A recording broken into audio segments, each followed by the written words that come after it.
Hello, my name is Alexandra Huidu. I am an editor with LUMEN Publishing House, and I have the great honor and pleasure to have with me today two distinguished guests. First of all, His Excellency, the Ambassador of India to Bucharest, Mr. Rahul Shrivastava, and our author, Mrs. Hilda-Hedvig Varga, who has authored two books in the past 2 years, published by LUMEN Publishing House. The first one is called SAµSKΑΡA, Rites of Passage in Hinduism, and the second one is named The Grammar of the Hindi Language. I am very excited about the interview that we are going to make today, about the discussions we are going to have, because frankly, as an editor, when you see the manuscripts that Mrs. Varga has sent to our publishing house, you wonder which would be the audience, who would be interested in such books, why should we publish these books? Us as a publishing house have answered these questions, and we consider these books to be of extreme scientific value, of importance in the scientific Romanian space. And today, I would like our guests, our two guests, to tell you their opinions about these books and their importance in the Romanian scientific, and not only scientific, but also cultural space. So I would like to begin by asking His Excellency the Ambassador, why the Embassy of India considered it to be appropriate to support the publication of the second book, The Grammar of the Hindi Language. And how did this project of supporting the publication of this book reach you, and why you were convinced that it was a good step to make? If you see the book, it is a unique book because this is the first time we have a book on Hindi grammar, which is for Romanian audience, and it's been written by a Romanian. So that way you have created a record that your publishing house has a book which is very unique. Why did we publish this? Because there is no other such book for the Romanian audience. There was one book on grammar by an Indian professor, but then we needed a second book which is more, which should be some ways closer to students who want to learn Hindi. At the same time, I found, I of course refer to the book in the reverse way, because it's a good book for grammar for students who want to learn Hindi and know Romanian language. And because I'm learning Romanian, I use the book sometimes the other way around, because it's easier for me to read words in Hindi and things in Hindi, and then relate to what the Romanian words are, or what it means in Romanian grammar. So that way I use it in the reverse way. So this is a unique book, and if you have seen the book, you will see that it's good both for beginners of the Hindi language. If you're starting, then it's a good reference point. At the same time, if you are someone who has done a lot of reading in Hindi, you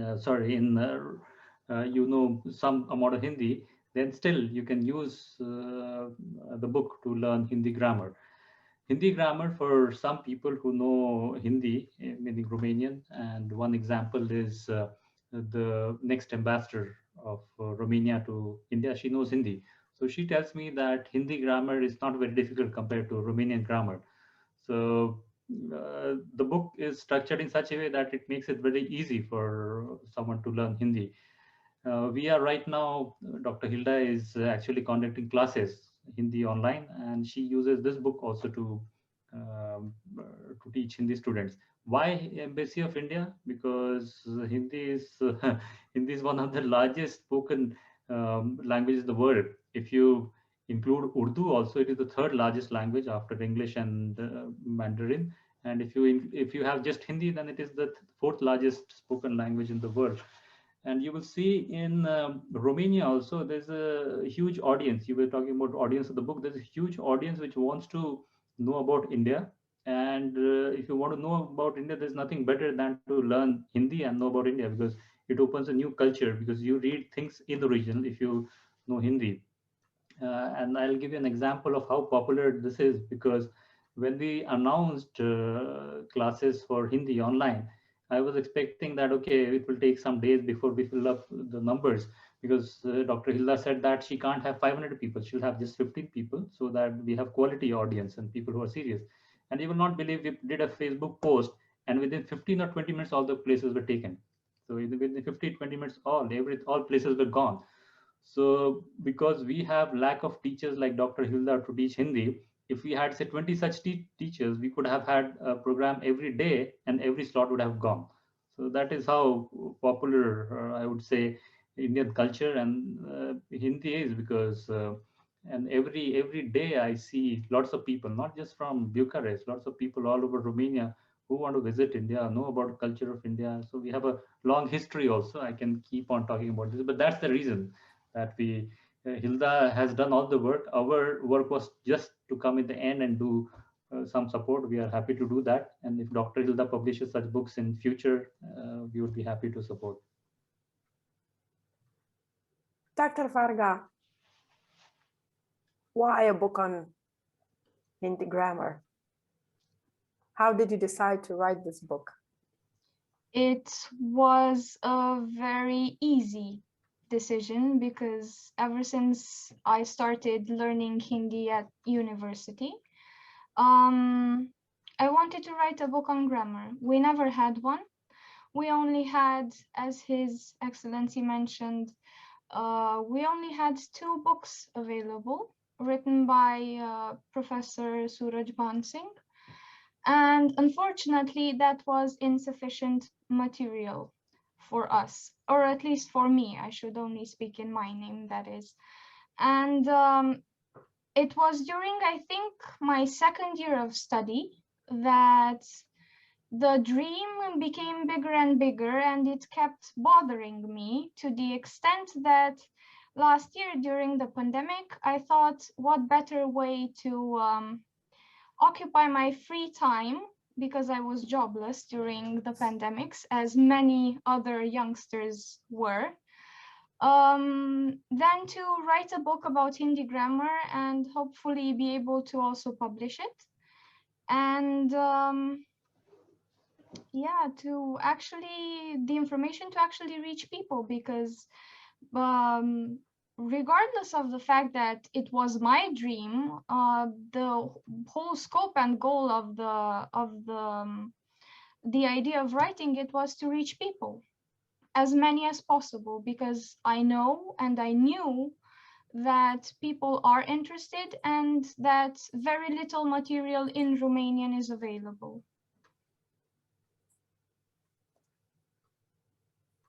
Your Excellency, language cannot be separated from the culture of the people who speak the language. And I am sure you are also familiar with Dr. Varga's first book, SAµSKＡRA, which is a book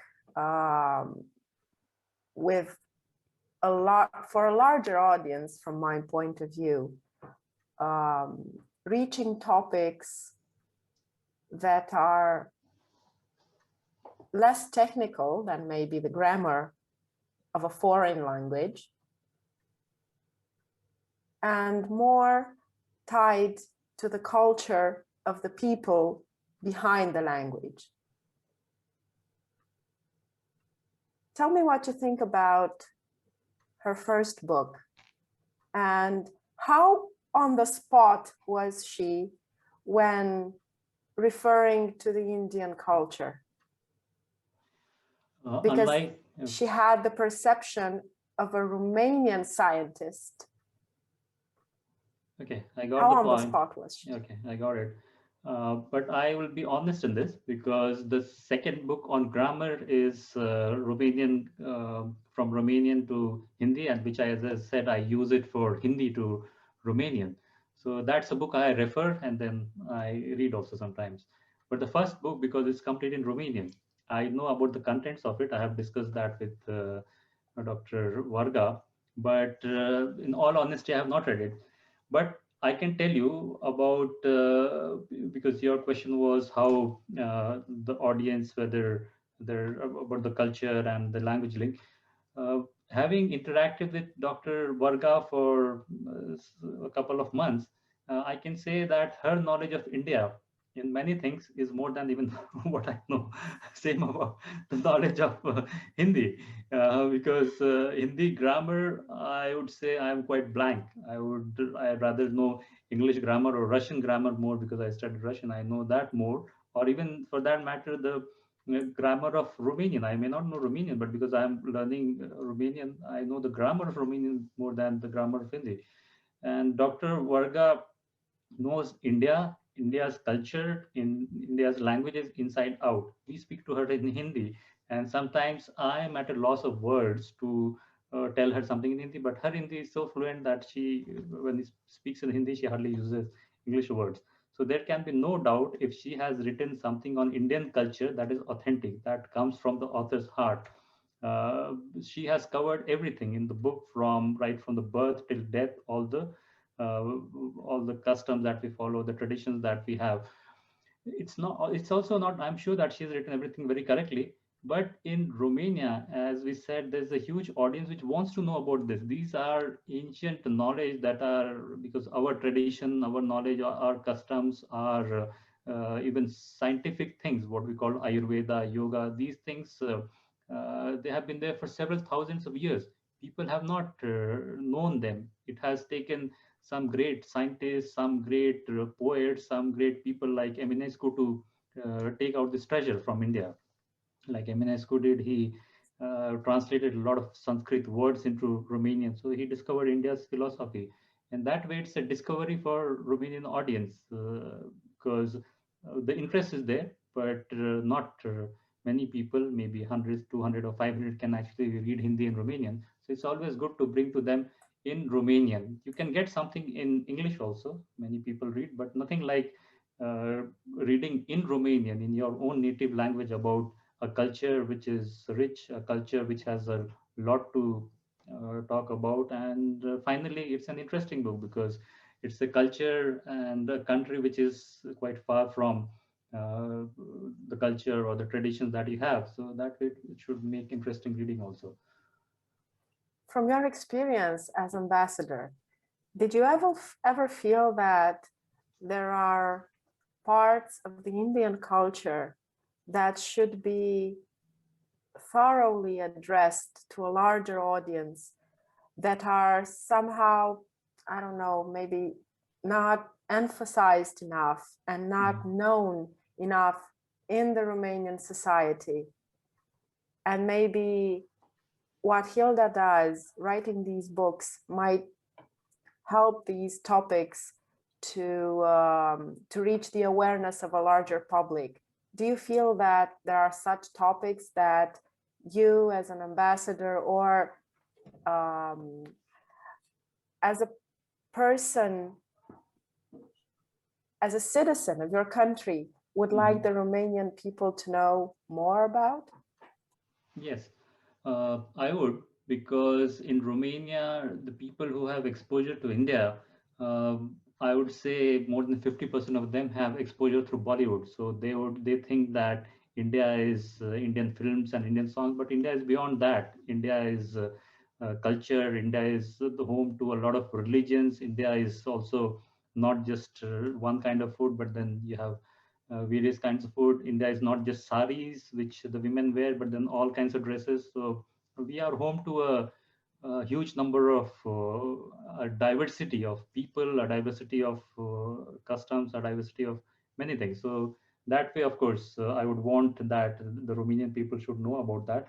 But there are a few things also. In this context, I would mention number one, philosophy, Indian philosophy or Indian Ayurveda or even yoga. To my astonishment, although there are lots of people who practice yoga in Romania, there's also some negative connotation in some, because of some history here, there's some negative connotation associated with that. So I want more people to know that things like yoga are, there's no harm in that.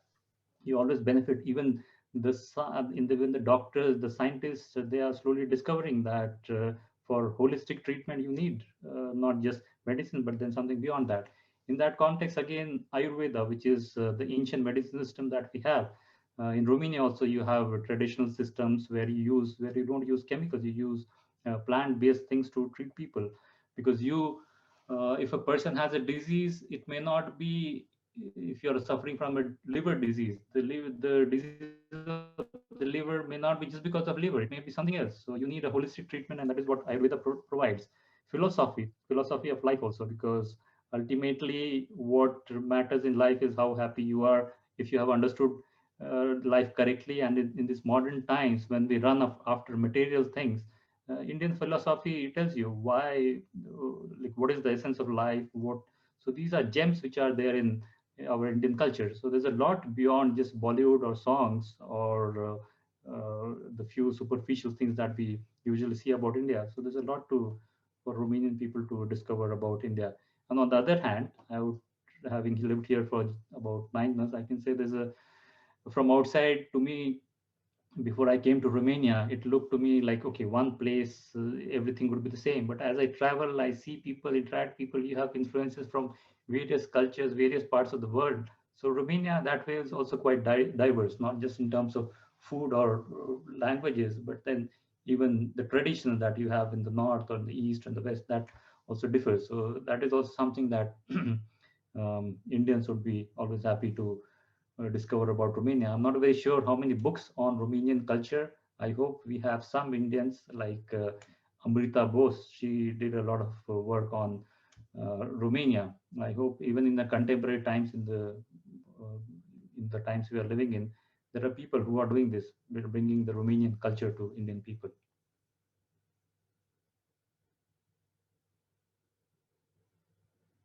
We can't hear you. I did not want to pronounce the word misconception at first about parts of the Indian culture, but because you addressed the issue that sometimes yoga is perceived in a dual light, and sometimes the knowledge of the huge masses of people is limited to Indian movies and Indian food. Do you think that these misperceptions, let's agree to call them that, are the result of the fact that what reaches us in terms of Indian culture is already taken away from its roots, from the authenticity of the Indian culture, has moved away from the basics of what Indian culture is about? Sometimes the misconception I found is about ignorance. People who are very superficial, you would usually see people who are criticizing yoga are the people who have never done yoga. So if someone does it for 4 or 5 years, and then if a person comes to me says that it didn't help me, okay, then I will accept the argument. I have not seen a person till now. The second is, I found there are some vested interest in some particular cases. I found there are vested interest because if some people feel threatened. I'll give you the example of yoga. Yoga says everything is free. If you do these 5 poses, you do some breathing exercises, you will never fall ill. And if you don't fall ill, what happens to the pharmaceutical industry? What happens to the people who are making profit out of it? We are saying, okay, this is free. India is home to yoga, but India doesn't say that you have to give us some patent to practice yoga. You practice it for free, and then you stay healthy throughout your life. So in some cases, I found, because some people felt threatened because of such things, they started propaganda against things like yoga. You've given me an idea to ask a new question. Okay. And I am addressing Your Excellency and as well our author. Do you feel that the Romanian society is prepared to learn about the Indian culture, about the Hindi language, and the Hindu spirituality by using scientific materials? I'll give you an example of both yoga and Ayurveda. We are a little bit deviating from the topic because Dr. Varga's book is not just about yoga and Ayurveda, it's about customs, traditions. So just 2 examples I'll give. Yoga and Ayurveda both are based on scientific facts, and even Ayurveda, you will see the medicines, because in India it's a recognized system of medicine. These are registered with, say, a proper way with the World Health Organization. Not everything is complete, but we know sometimes certain things are true, but we don't have the base of it. So we have to prove. That is what the modern system says, that if I want to believe in something, you should have to show me the usual way of like COVID vaccination. Okay, you have to go through a particular trial, you have to do these things, and then we are convinced that it's there. With Ayurveda and yoga, what has happened, we know the benefit of it, but we don't know how we reach there. So that is happening. And in India, the Ayush ministry, the Ministry of Ayurveda and Yoga, they are very much into this. So you will see that most of the medicines of Ayurveda are actually registered. They go through the clinical trials, and that is happening. And that is how there is more recognition for Ayurveda all over the world. Same about yoga also. It goes through various experiments so that to prove that this is beneficial. And why this is beneficial? A simple reason is, say, breathing exercises. If you do breathing exercises in a particular way, because you breathe from the neck, but yoga teaches you how to breathe from the abdomen. And if you do that, the scientific way of proving would be how your oxygen content increases, isn't it? So if you didn't do yoga breathing exercises, or if you did breathing exercises, then after some time you can say, okay, your oxygen level for 5 days when you didn't do yoga was this much, and your oxygen level. So that way we are proving also why this is happening. uh, Dr. Varga, would you like to add something? I do agree with what Your Excellency says. Yes, well, actually, I do think that it's quite impossible to take out the science from whatever is around us. Even if we are not aware of the fact that it may have something scientific behind it, the science is there. Now, the key or maybe a solution would be for us to be patient enough and interested enough and passionate enough to actually go more profoundly into the matter and discover the science behind it.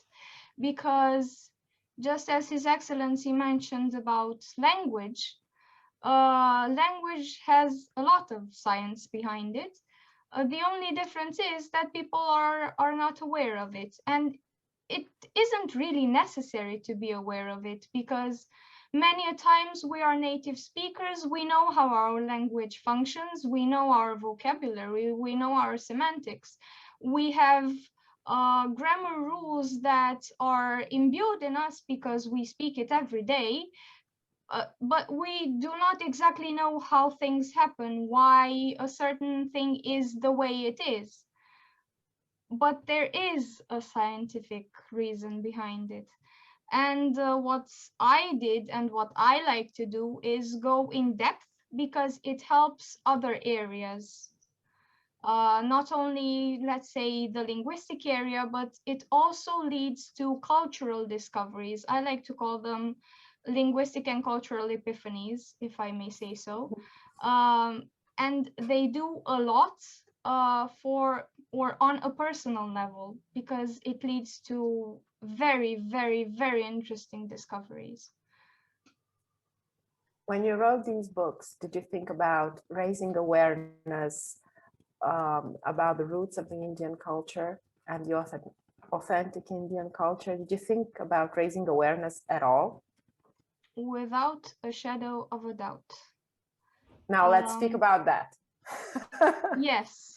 Well, my intention was actually to propagate whatever knowledge I could acquire during my years of study, also formal study, so the 3 years of actual university study, and whatever I invested afterwards.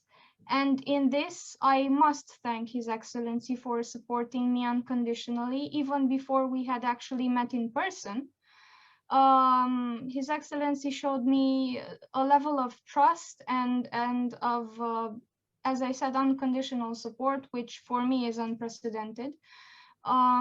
So partly the mission was quite easy, because having an institution and a representative, such a high official, with you unconditionally, it makes the job way easier and the process more smooth. So without doubt, my intention was to bring what I feel and what I understand the true deep India is through language and culture, because these are my fields of interest and areas that I am knowledgeable in.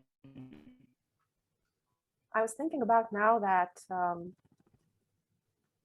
raising awareness is not only something that an author makes, but also something that the receiver of that message must also want. So, Mr. Ambassador, do you think that the Romanian society wants to be more aware of the Indian culture, but not the commercial side of the Indian culture, not just going and buying delicious foods from restaurants, but to get more in touch with that part of the Indian culture that transforms your mind, your soul, and in the end, even your body? Do you think that there are cultural similarities or connections between what you have perceived until now from the Romanian culture, and you are in a key position to perceive and not to judge, but to make opinion, to have valuable opinions on that, and the Indian culture? What helps us Romanians connect to the Indian culture and vice versa? Yes, about the audience in Romania wanting to know about India and Indian culture, there's a growing number, because I'll give you an example. Last week, even I got a message from a young lady. She says that she wants to go to India and settle there. So I said, that's not possible, because you can't just choose a country and go and settle there. So there's an increasing number of people, and it's like tasting something and then wanting to know more of it. So I've seen a lot of people, and speaking about India and Indian culture, they have either been there once, or they have read maybe one book, they have listened to maybe Sadhguru, someone, and that's the beginning. And then they have interest to know more about India or visit there more. So books like the one Dr. Varga has written, that helps them too. So there's a lot of interest. That is true. I have no doubts about that. About similarities between Indian and Romanian culture, yes, there are several that I found. One is the family values that I speak to, that I speak everywhere. The family values that I find in Romania. For you, the most important is to have your family around you, your friends around you. In India also, we love that. We are not a very individual kind of people in India. We also want to have our family around, our people around. So that is one. The other I found in India, in Romania also, people are peaceful. So that's one thing which strikes me as a quite a resemblance. Although in India, I will say that there is peace in chaos. And sometimes in the bigger cities, you'll find that there's a lot of chaos. But then people tell me, okay, there's so much of traffic, but then no one shouts at each other. They just go there. Where two people come, they may even hit each other. They will stare at each other and they'll go their way. In Romania, also I found that people are in general peaceful. So these are some of the similarities that I've seen in both places. Maybe Dr. Varga can add. She knows more about Indian culture than me. What are our similarities? What makes us alike? That is a very good, but a very complex question, for which personally, I don't think that there is one answer. And why do I say that? Because topics like this are very subjective, very intimate, and very personal. So I think that what we should do, and we should urge people to do, is suggest self-discovery and suggest them to walk their path, their journey, of course, with help, but also alone.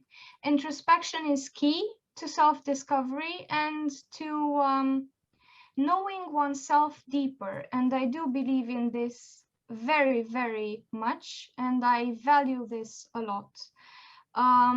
So of course that there are universals, because otherwise how would we relate to each other, and we wouldn't be able to understand or to even fathom another culture. However, thinking about similarities, I would like to probably add the religious element here. I am not Orthodox, so if I say something that is not correct, do correct me. But a large population of Romania is Orthodox, and many people are quite religious in the sense that they go to church, they pray. Whenever they pass a church, they, you know, they use the sign of the cross. And I find that being closer to divinity may actually make people more aware of their surroundings and make them closer to the people around them, as we like to say in Romanian, aproapele nostru, so the people close to us, even if we're not related, it doesn't really matter. And that translates to let's say the bhakti tradition in India, which is a lot about a personal relationship with God, a very intimate one and a direct one, that needs no mediator, and that can be accomplished by almost any means, if I may say so, because it can be done via worshipping a statue, or singing songs of praise, or composing poetry as Mirabai did. So basically the avenues, the journeys are as diverse as India's population is. Well, it's the same in Christianity, eliminating the middleman and having your own personal direct relationship with God. And you can make that relationship matter in so many ways, and you can reach that relationship, that personal close relationship, depending on yourself, on your skills, on your own way to salvation, to enlightenment, if you like. So this is something that I feel connects Romanian population and Indian population, not religiously, but spiritually. Mm-hmm. So after 2 books. And there's another thing that I would like to add, because Please. I was writing something down, and of course that I forgot what I wanted to say. Nowadays, I always forget what I want to say. There's also the fascination for the other. We're Westerners. His Excellency, as the representative of the Oriental side of the world, will know better when I say this. As Westerners, we are easily fascinated, and that's not a bad thing to be easily fascinated by whatever is new, whatever is colorful, whatever is interesting, whatever is really unknown for us, and whatever is different. That is good in a lot of ways, because it also leads to discoveries and development in scientific fields, in cultural fields, in basically every field imaginable to humankind. And also, I think it does lead to more empathy and more tolerance between people and peoples. Yes. While listening you speak, I was wondering, after two really good books that needed to be out there. What is next? Good question. Well, I think that the most important thing would be to update whatever course books of Hindi we have. Due to some technical issues and technicalities regarding publishing and copyright and whatnot of Professor Suraj Bansing's books, they will probably not be available for the larger audience, for the public. And hopefully, if His Excellency shall permit a period of, let's say, a holiday from the course after I finish this first group, hopefully I shall have more time in the weekends and try and actually write a new course book. Of course, that would be for beginners as well. And if God permits and all the gods we know and we worship permits, a dictionary is much needed. However, that implies a lot of work. And I'll give you an example, if I'm allowed to. This is my favorite dictionary. Please do not judge, because it is quite in a frail state. It has been much loved. This is the Hindi-English one, the Oxford one, edited by Professor McGregor, which I think is the best available dictionary in the world. I have an older edition, but I don't think that there's a new one. I think I have the latest 2007 one. But that would imply years on end, because in the present state, it has somewhat of 1,080 something pages. It is 2 columns on each page, very small writing. So, and probably around somewhat 7,000 entries. So that's not a lot, is it? But I do intend to write Hindi Romanian at first, because it would be easier as a starting point. And then why not the opposite, a Romanian Hindi dictionary? However, I don't know when it will be possible and how long it shall take.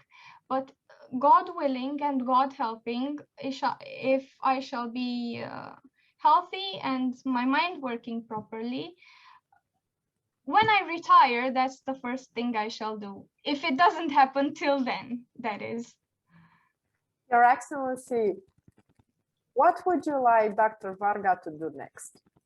What she said exactly, maybe a book on grammar, because as she said, the 2 books that we have for beginners, they may not be published. So that's something I'll request her to work on. And if she can do a dictionary, that would be great, both Hindi to Romanian. And she need not have in mind or compete with the Oxford dictionary. She can start with something basic. And when she retires, then maybe she can have something which is very comprehensive. Given the amount of energy that Dr. Varga has, I'm sure that she can do both of them even before I complete my tenure in Romania. In the next 2-3 years, we hope that. Your Excellency, you are too kind and you think too highly of me. I'm sure you can do that. So we'll fully support you. As I see it here, His Excellency is grooming his own homegrown Indian ambassador to leave behind after his mandate is over, or something like that. So even before I came, so Dr. Hilda has been an ambassador for India to Romania, and she'll continue to be there.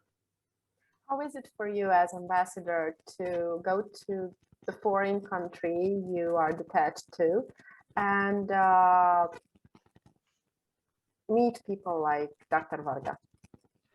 It gives me a lot of joy, because sometimes I also get angry at myself, because when I see people like Dr. Varga, who take so much of interest in Indian culture and who know about so much about Indian culture or write books on India, I feel that even being an ambassador, sometimes my knowledge of India and Indian culture is not as much as Dr.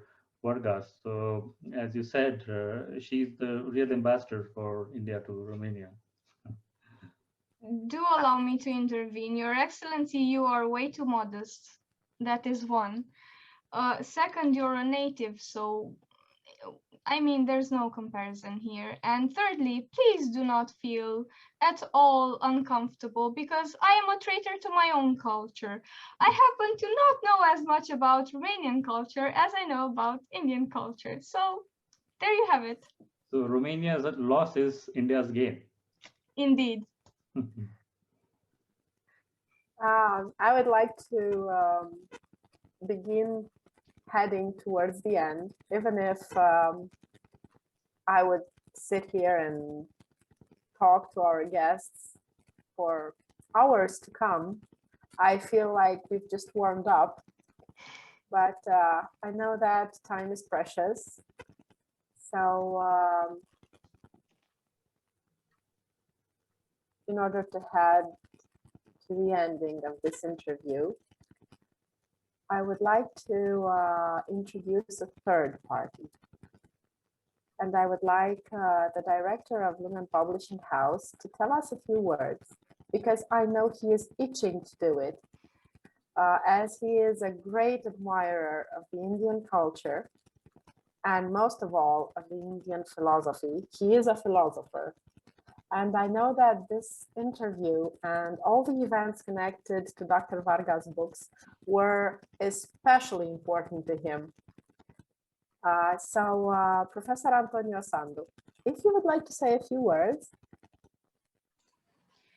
Thank you very much for this opportunity to be here with His Excellency, the Ambassador of India, and with one of our my favorite author in this year, Dr. Varga, and with Ganesha, because I'm a great admirer of Indian culture since I was young, and I studied my PhD on Eastern philosophy, especially on Indian philosophy, with comparison with scientific modern physics, in modern physics. So I admire, and also I try to understand Indian culture, especially some non-dualist philosophy of India.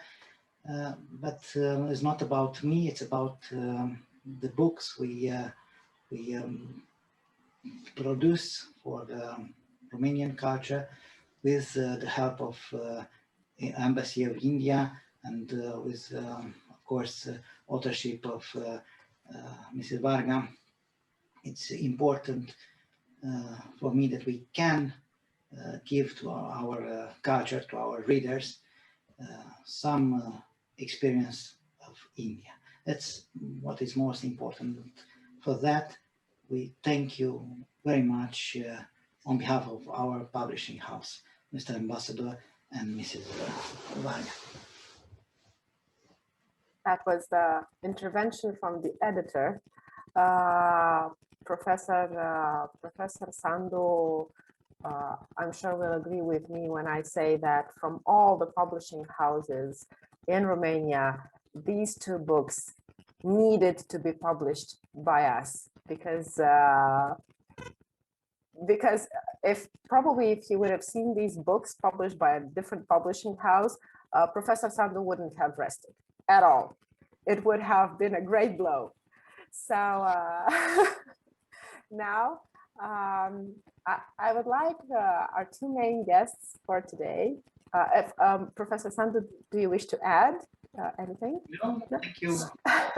I would like our two main guests for today, His Excellency, the Ambassador of India to Bucharest, and our author, Hilda-Hedvig Varga, to tell us a few words of that they would like us to retain and take away with us at the end of this interview. Your Excellency. I will speak about in general about reading, because that's one thing I feel that the younger generation is losing, because the love for books.